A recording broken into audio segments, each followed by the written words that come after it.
A very good morning, all my dear students. I hope you all are fine and safe at home. So, today we will start with the fourth poem and the last poem of our syllabus in Unit First. So, today we will start with this poem, Telephone Conversation, written by Vol Soinka. So, about the poet firstly, he was born in 1934, is a famous Nigerian poet and playwright. He was educated at the Government College in Ibadan, Nigeria, and later at Leeds University, England, where he took a degree in English. He taught in the London schools and also worked in the Royal Court Theatre. He returned to Nigeria when he was about 25. He has been one of the leading figures in Nigerian theatre, writing a number of successful plays and also leading a theatrical company. So, Nigerian means he was a African poet. So, this poem is so much interesting. It make you all laugh, but also there are some hidden meanings in this poem. So, in this poem, we will talk about the color, that how we differentiate between persons on the basis of their color. So, here we will start the poem. The price seemed reasonable, location indifferent. The landlady swore she lived off premises.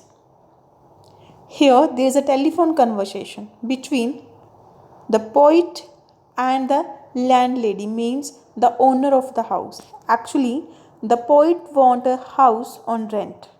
So he's just telling us that they are having a telephone conversation with the landlady. What is the conversation? We will see in this point. That the price seemed to be reasonable. Location is indifferent means location is anywhere, it does not care to me because the price is reasonable. The landlady says that she lived off premises means she does not live there. She did not live there. She lived somewhere else. So, nothing remained but self-confession. Madam, I won't. I hate a wasted journey. I am African. So, here the poet is saying that nothing is remained to discuss. Price is discussed, house is discussed.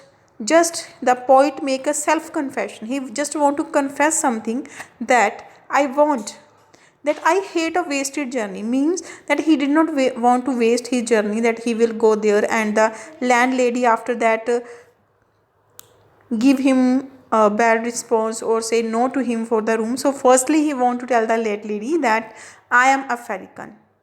So there is silence transmission of pressurized good breeding.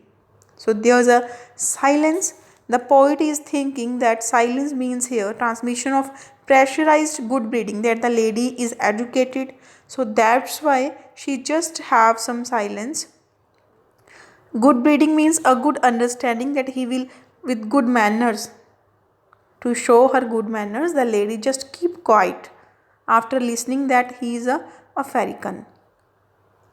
Voice, when it came, lipstick coated, long gold rolled, cigarette holder pipe, couch, I was fully. How dark? I had no misheard. Are you light or very dark? But when I hear that voice, when I hear the answer of the landlady, I was just foully. Foully means I was just surprised. How dark? She is asking that if you are African, that how dark you are. I had not misheard, means I have not misunderstood anything. Are you light or very dark? The landlady is asking the poet that your color is light or dark. Button A, button B, button A. It means that like an option. The landlady is asking that your color is fair, dark, or very dark. Stench of rancid breath of public hide and speak. Then the poet says that he just imagining that the lady is educated and firstly told na that there is a good breeding, the good manner she is showing by keeping a silence. But now he feels a stench. Stench means smell of rancid breath of public hide.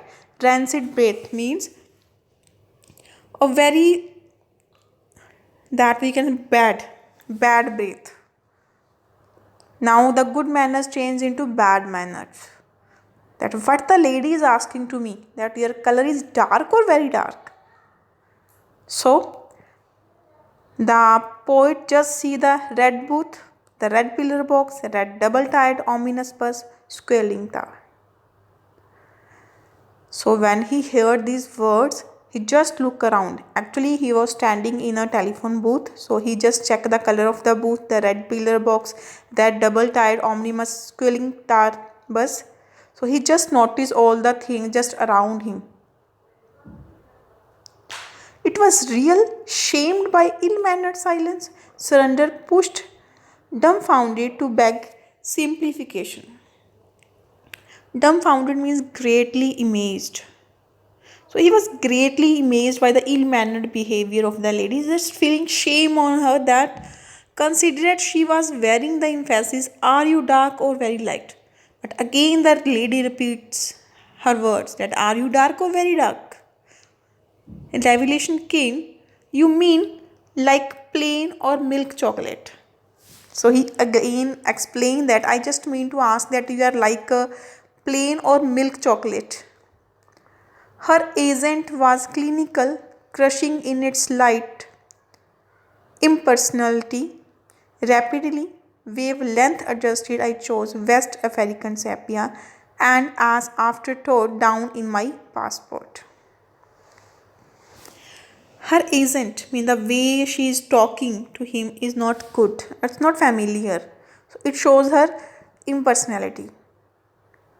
Then rapidly, I give answer that I am West African sepia.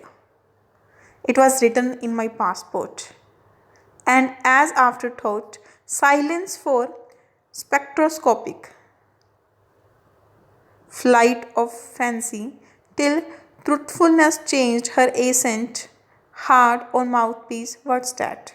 When I told her that I am West African sepia, then as written in my passport, then there is a silence. Sometimes there is a more silence between us. So she lost in a flight of fancy. Then again she asked that what's that? Because she could not understand the meaning of sepia. Conceding, don't know what's that is like brunette.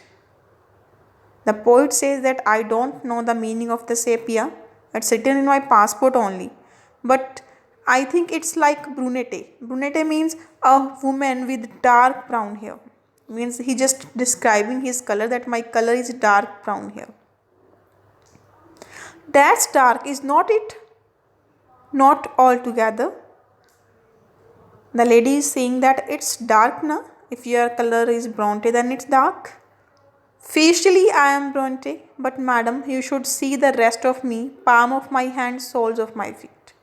Then now poet is in a very bad mood. So he just saying that my face is bronte, dark in color, but the palm of my hand and the sole of my feet is white.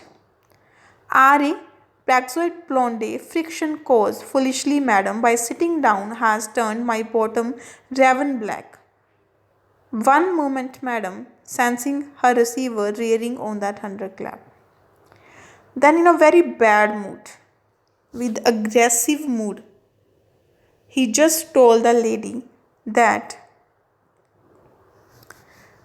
peroxide blonde means white in color. Here this word I means to tell you. It means that fair in color.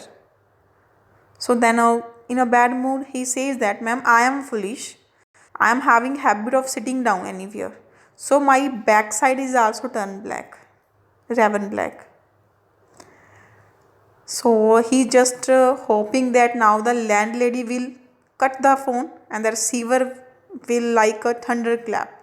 So before she will cut the phone, he told her that about my ears, madam, I pleaded, would not you rather see for yourself? He says that please, ma'am, once you see yourself that how my color is. So this is the poem. And this is a very funny poem, but having some very deep meaning inside, that how people make differences on the basis of color, that if the person is African, black in color, he's a Negro, then what type of behavior we do with that person. So this is about the point. I think you understand it. Have a great day. Thank you.